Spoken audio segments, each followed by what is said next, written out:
today I am potting on my eucalyptus into their 15 cell trays, or they can go straight to 9cm pots, whatever's easier for you. I've taken them out of the tray because it's so difficult, isn't it, to get them to show up on camera. So I wanted you to be able to see what size they are for me. In addition, here are some that I have potted on. Don't throw away any of the compost. If you've got seeds that haven't germinated yet, look, I am still getting germination now. What you need to remember is that eucalyptus is basically a tree, so the germination is never going to be the same as something like a hardy annual, for example. As well as having your eucalyptus as a tree, which I love because they give me lots of natural screening, as well as bunches and bunches of eucalyptus to use in bouquets and arrangements, you can actually coppice them and turn them into a shrub. So you've got a much shorter plant, it only comes to here, it's much more bushy, the foliage is smaller. So if that is better for your garden, I'm going to explain how to do that next. Here we've got a eucalyptus that I started from seed last year. So the plant is 1 year old, it's in a 2-litre container, so you can see how much it's now grown. And at the end of the winter, just as I could start to see the first signs of new growth, that's when I cut the plant back. Let me tip it forward so you can see. If you'll notice, you can see there are some shoots below the point where I've cut the stem. Now that's important. Don't cut it all the way back into old wood. Have a look at the stem and make sure you can see some active growth below the point where you want to cut it, otherwise it might not come back. And now you can see, just like any other pinching method, the apical dominance has been removed. The plant is now branching out, and we have the beginnings of our very own eucalyptus shrub. These eucalyptus smell incredible. Just touching the foliage, you get that gorgeous eucalyptus scent. Now, this is a 1 litre pot, so that's what you should be bumping them up into. That gives them plenty of room to grow, but I have run out. I've got none left whatsoever, so they're going to have a 2 litre pot. That's absolutely fine. Just make sure if they've got a bigger pot that you don't accidentally overwater them, because they will hold on to more compost. But otherwise they'll be fine.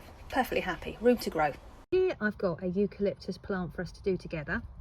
And you can see that we've got active growth as low as soil level. However, just to be on the safe side, I'm going to take it out here, because that gives us 4 chances for the plant to regenerate nicely, and it won't be too much of a shock for the plant.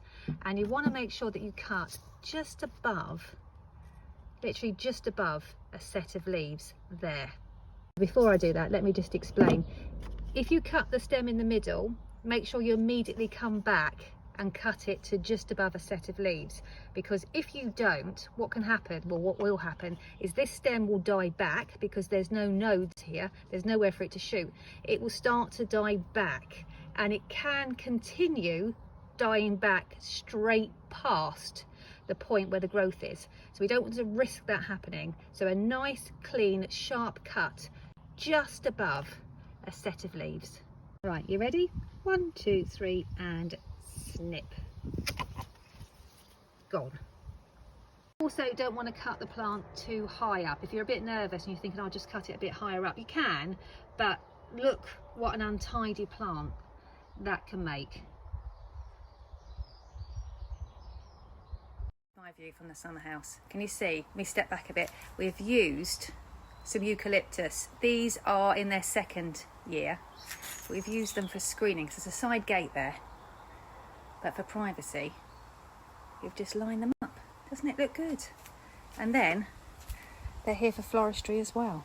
So I'm just raiding my little hedge screening. These are eucalyptus plants that we grew from seed, not this January, but the January before.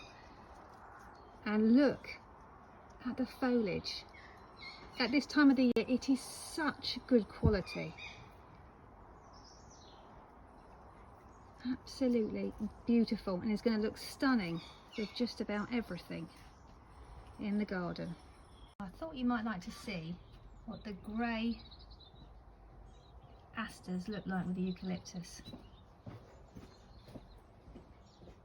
So I've been making very good use of the trays for watering underneath. These are the eucalyptus, looking absolutely happy as Larry. The tray's really heavy, so it's got lots of water in them, and they're looking really happy in their new homes. So these are the China asters, and you can probably hear it's a bit echoey in here. It's because almost everything's been evicted. More on that tomorrow morning. But I just wanted to show you the China asters, which were potted on only yesterday. For goodness sake, everything is growing like triffids at the moment. And again, these have been watered from underneath. They're fully hydrated and happy as Larry. Here is a blast from September past.